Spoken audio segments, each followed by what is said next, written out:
Turma, tudo bom com vocês? Então, para a nossa aula de filosofia dessa semana, a gente vai estudar os pré-socráticos. A gente viu semana passada a relação da cidade, né, o surgimento da polis, da democracia ateniense, atrelado com o surgimento da filosofia. Por quê? Antigamente, ele se viu tudo pelos mitos,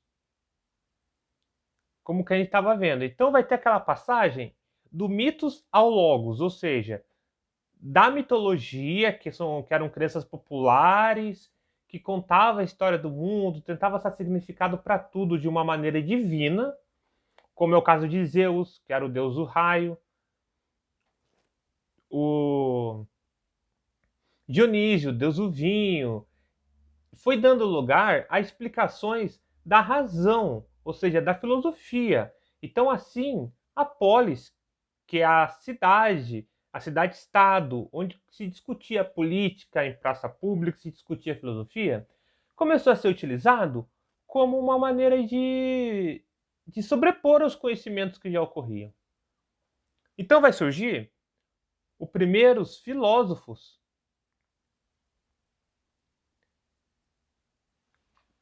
que a gente chama de filósofos pré-socráticos. Por que vai ter essa divisão? Porque Sócrates é considerado o filósofo fundador da filosofia. Né? Ele vai ter o pensamento que mais vai fazer sucesso. Então vai ser Platão, Sócrates, Aristóteles. Eles vão marcar o início de uma era de ouro da filosofia. O que vem antes vai ser conhecido como pré-socrático. Então os primeiros filósofos eles surgiram mais ou menos ali na Jônia, que era uma ilha de colônias gregas que ficavam no mar Egeu, no mar Jônico. Então no mapinha a gente pode ver aonde foram surgindo os primeiros filósofos que a gente tem registro na história. Esses filósofos, eles acreditavam parcialmente nos mitos, mas eles também acreditavam que havia uma explicação racional para os fenômenos, ou seja, ao mesmo tempo que Zeus significava o raio, poderia ter uma explicação para isso, de uma maneira racional. Ou seja, se a gente começasse a perguntar, a questionar, nós íamos encontrar essa resposta. A maior preocupação desses filósofos vai ser o arqué. O que seria arqué? Arqué é o princípio fundamental do universo. Ou seja, qual que é o princípio básico da criação? Qual que é o elemento que parte, que é o princípio da vida? A principal pergunta que eles vão sempre se fazer: qual o elemento que deu origem, compõe e sustenta o cosmos, ou seja, o espaço, o universo? Então, os primeiros filósofos eles vão ser cosmológicos. Eles vão tentar arrumar uma explicação lógica para o mundo físico e para a natureza.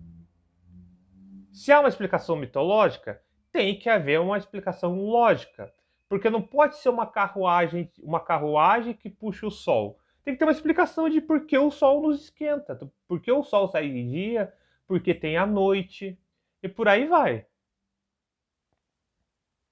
Eles são chamados de pré-socráticos, pois é com Sócrates que se tem início o período clássico da filosofia e o surgimento dos grandes sistemas filosóficos. Como eu falei antes, Sócrates ele vai demarcar um passo importante no pensamento grego, né, que vai ser conhecido como filosofia clássica, que é o que a gente vem estudando. A gente viu ano passado na questão da felicidade e por aí vai. Agora a gente vai ver qual era o pensamento desses primeiros filósofos. O primeiro que a gente tem ideia é o Tales de Mileto. Ele é considerado o pai da filosofia, porque ele foi o primeiro a formular um princípio filosófico. Lembra que eu passei para vocês no início do ano? O princípio filosófico seria aquela questão de você questionar as coisas, perguntar. Então, para Tales, o princípio do universo era a água. A água se apresenta em vários estados, é imprescindível à vida, está em todos os lugares. Se ela é tão importante, se ela está no corpo humano, se ela está no oceano, está no céu, no mar, nas geleiras, está em qualquer lugar, deveria ser dela que o universo veio. Então o universo veio das águas. A Bíblia vai falar que no começo o Espírito de Deus vagava sobre as águas. Então, a água seria o início de tudo para Tales de Mileto. Ora, a água deve ter alguma faculdade especial que lhe permita transformar-se ilimitadamente. A água está em todos os lugares onde a vida floresce, onde ela não está, não há vida. Quando observava o ciclo das águas do Nilo, Tales observou que a terra até então árida e infértil, depois do contato com a água, revelava-se próspera e cheia de vida. Como a gente vai sempre estudar história lá no sexto ano, as primeiras civilizações vão nascer apenas perto de rios. Então Tales acreditava que isso era uma das questões que vai mostrar que o início de tudo é a água. Depois vamos ter Heráclito de Éfeso, que também é conhecido como Heráclito o Obscuro. Para ele acreditava que o princípio de tudo era o fogo. E também o princípio de Pantarrei. Tudo flui. Ele acreditava que esse constante movimento que as coisas fazem, que esse constante movimento, né, que o fogo faz as coisas surgirem e desaparecerem continuamente, sem nunca ser. Então, lembra que a gente vai discutir lá em filosofia na questão do ser, né? O homem é, nós somos alguma coisa, nós temos alguma coisa. Então ele fala que a gente sempre vai se transformar, mas nunca somos. Nós temos sempre a ideia do que seremos. Vai ter também Parmênides de Geleia, que é um outro filósofo. Segundo ele, o princípio do universo é o ser. Ou seja, quando as coisas são originadas, tudo é eterno e imóvel, e isso é a origem de todas as coisas.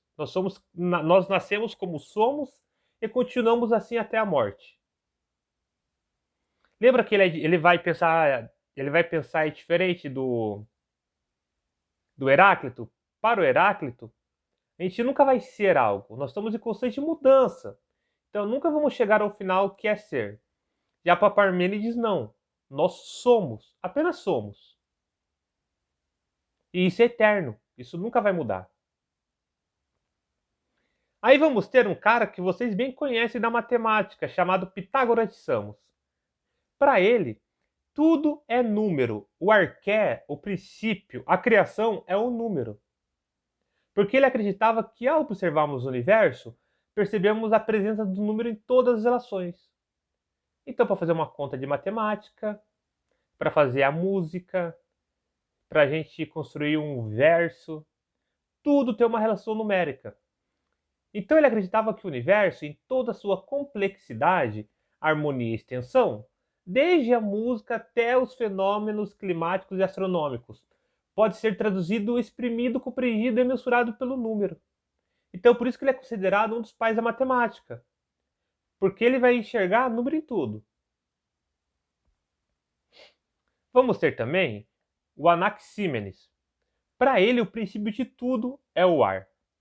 Ele partiu do princípio material encontrado na natureza que justificasse a composição, sustentação e determinação de todo o universo.